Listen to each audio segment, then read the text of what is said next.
নুসরাত জাহান মাহিলা আপনি লিখেছেন, আমার হাজব্যান্ড আমাকে অভদ্র ভাষায় গালিগালাজ করে আর সবার সামনে আমাকে ছোট করে। এক্ষেত্রে আমার করণীয় কি? আমাকে পরামর্শ দেবেন এবং আমার হাজব্যান্ডকে নসিহা করবেন প্লিজ।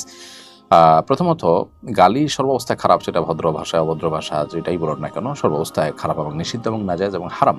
সিবাবুল মুমিনি ফুসুক, নবী সাল্লাল্লাহু আলাইহি ওয়াসাল্লাম বলেছেন, কোনো ঈমানদারকে গালি দেওয়াটা গুনাহের কাজ।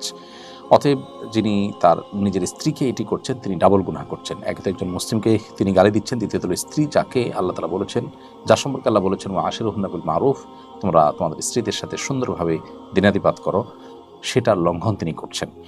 এজন্য তার উচিত ইস্তেগফার করা, তওবা করা। আর বোন, আপনাকে বলবো আপনি সবর এবং ধৈর্যের মাধ্যমে এটা মোকাবিলার চেষ্টা করবেন, তাকে নাসিহা করে বোঝানো, অন্যদের মাধ্যমে বোঝানোর চেষ্টা করবেন, দোয়া করবেন আল্লাহর কাছে। একটা সময় ইনশাআল্লাহ আল্লাহ তাআলা আপনাকে এই পরিস্থিতি থেকে মুক্তি দান করবেন, এবং সবরের জন্য আপনি আল্লাহর কাছে অবশ্যই বিনিময় লাভ করবেন। আল্লাহ তাআলা মানুষকে অনেকভাবে পরীক্ষা করেন। এই পরীক্ষা যদি আপনি উত্তীর্ণ হন, দেখা যাবে আপনার জন্য ভালো কিছু অপেক্ষা করছে দুনিয়া কিংবা আখিরাতে ইনশাআল্লাহ তাআলা। আমি একজন ভারতীয় বাঙালি মুসলিম। আমাদের উপর দিন দিন চাপ বেড়েই চলেছে। আমরা বহু প্রজন্ম ধরে এখানে বসবাস করছি। আমার দাদারও জন্ম এখানে, অথচ এখন প্রতিদিন নাগরিকত্ব হারানোর ভয়ে থাকি। এ অবস্থা আমরা কি করতে পারি? দেখুন, এ বিষয়ে আপনাদের দেশের যে সমস্ত আলেমরা আছেন তারা আপনাদেরকে ভালো গাইডলাইন করতে পারবেন। আপনাদের দেশের পুরো পরিস্থিতি যেহেতু আমরা জানি না, ওয়াকিফাল না, সেজন্য আপনাদেরকে আমরা গাইডলাইন করাটা আমাদের জন্য কঠিন, গাইডলাইন দেওয়াটা কঠিন। আপনাদের জন্য দোয়া করি, আল্লাহ তাআলা আপনাদেরকে হেফাজত করুন এবং আপনাদের দেশের বিচক্ষণ বিদগ্ধ উলামা ইকরামের সাথে পরামর্শ করে আপনাদের করণীয় ঠিক করবেন। আমরা আপনাদের জন্য দোয়া করি, আল্লাহ আপনাদেরকে হেফাজত করুন, রক্ষা করুন। মোহাম্মদ সুফিয়ান আহমদ লিখেছেন, শায়েখ দুই সিজদার মাঝখানে কোনো কিছু না পড়লে নামাজ হবে কিনা? না ভাই, নামাজ হয়ে যাবে। দুই সিজদার মধ্যবর্তী যে দোয়া রব্বি ফিরলি ওয়ারহামনি ওয়াহদিনি ওয়াআফিনি শেষ পর্যন্ত, এই দোয়া পাঠ করাটা ওয়াজিব বা আবশ্যক নয় বিশুদ্ধ মত অনুযায়ী, যদিও আরব উলামা ইকরাম, বিশেষ করে সৌদি আরব উলামা ইকরাম এটাকে আবশ্যক মনে করেন। হাকিম হাসান আপনি লিখেছেন, আমাদের একটা গরু দুর্ঘটনার শিকার হওয়ার কারণে তার একটা পা কেটে ফেলা হয়, গরুটাকে জবাই করা হয়নি, এই পা খাওয়া যাবে কিনা? উত্তর হলো, এই পা খাওয়া যাবে না। কারণ নবী করিম সাল্লাল্লাহু আলাইহি ওয়াসাল্লাম একটা হাদিস বর্ণিত হয়েছে যে কোনো প্রাণী থেকে যদি কোনো জীবিত অবস্থায় কোনো অংশকে কাটা পড়ে যায় তাহলে সেটা মৃত ধরা হবে।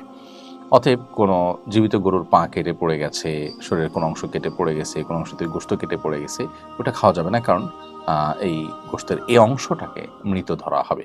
জবাই করার পর প্রাণের গায়ে যে গোশত থাকে বা যা থাকে সেটা খাওয়া হালাল হতে পারে।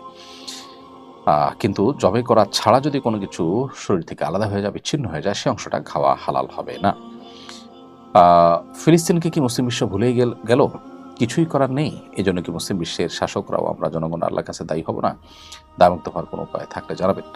আল্লাহ মাফ করুন, আমাদের সাধ্যের সবটুকুন দিয়ে চেষ্টা করে যাওয়া, ফিলিস্তিনি মানুষের পাশে দাঁড়ানোর জন্য সোচ্চার থাকা, তাদের পক্ষে কথা বলতেই থাকা এবং তাদের উপরে জুলুমকারীদের যতভাবে বয়কট করা সম্ভব, অর্থনৈতিকভাবে বয়কট করা, তাদের পণ্য বয়কট করা, এগুলো আমাদের নিয়মিত যেমন করা উচিত, ঠিক তেমনিভাবে তাদের এই জুলুমের বিরুদ্ধে আমাদের গোটা বিশ্বের মানুষের মুখ খোলা উচিত।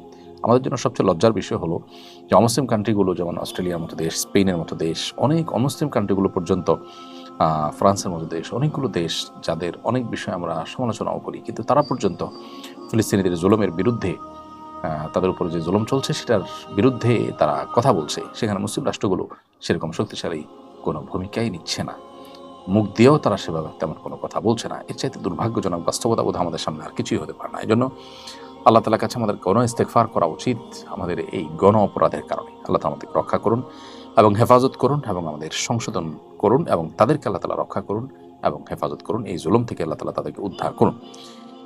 গুনাহগার বান্দি আইডি থেকে আপনি লিখেছেন, বাবার মামাতো ভাইকে কি বিয়ে করা যাবে? বাবার মামাতো ভাই আপনার জন্য মাহরাম নন। বাবার মামাতো ভাই এর সাথে আপনি মেয়ে হিসাবে পর্দা করতে হবে। যে আপনার মাহরাম নন তার সাথে বিবাহ বন্ধনে আবদ্ধ হতে কোনো অসুবিধা নেই, সেই হিসাবে বাবার মামাতো ভাইয়ের সাথে বিবাহ বসতে কোনো অসুবিধা নেই।